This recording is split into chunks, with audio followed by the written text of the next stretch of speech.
I'm here this afternoon to talk to delegates and to members of Parliament and other people who come to these conferences to ask them what do they think of the changing face of the Labour conference, much less aggressive, much less dramatic and theatrical than in the old days, much more of a conversation. There's some very strange stalls here. Why we're selling shirts and cufflinks, not quite sure.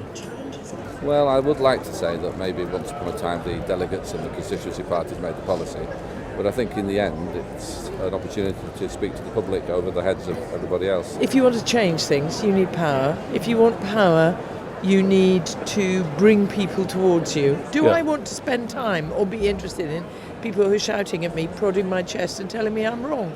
Actually, I don't, whether it's on the television or in life. In life, you're never going to get what you just want. And the best thing about the Labour Party, you've seen it today with the card votes. They're going to listen to what we want. They're giving us the chance to vote. We've at last found somebody who remembers the old rough and tumble. There is very much more stage management and presentation about conferences now than there used to be. That's got a good side and a bad side. The good side is it isn't a demonstration of the completely shambolic nature of the Labour Party, which at times was presented to the electorate in the 1970s. On the other hand, there is much less of a sense of debate that really matters, that's likely to produce a policy change that will determine party policy. Dinner with delegates.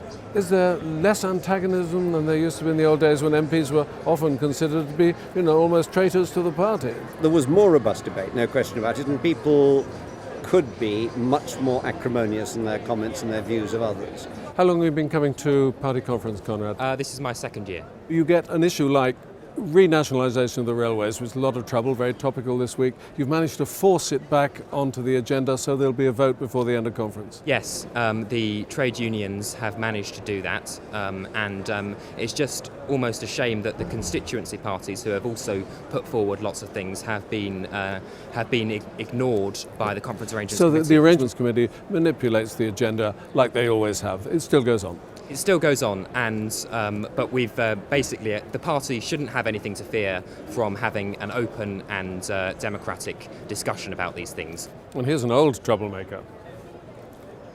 Kelvin, do you miss the old days? No, I think it's moving back in the right direction. We're edging towards being a genuine social democratic party again. Got some way to go yet, but I think Ed has made a tremendous difference already. And what are the differences that you like? Ed is a completely different character. I mean, he's, I think, open to ideas. Okay. He's also, I think, a genuine intellectual thinker. We wouldn't have said that. Certainly not about Mr. Blair, would we? No. Diane and I were having dinner in the dining room one night, and Ed came in, he sat with us. Now, Blair, he never went to the dining room, but he certainly wouldn't sit with us. Many people's career would have been finished with sitting with you two. Right. I've been going to conferences for a few years, and I think probably the balance between lobbyists and corporate people and actual Labour Party members and supporters is just a little bit out of whack. I know we need to raise the money, but if you have too many lobbyists and too many corporate people, conference can feel a bit flat. Yeah, the conference was much more explosive, much more confrontational and dramatic, and decisions were taken which affected party policy more than they do now, weren't they?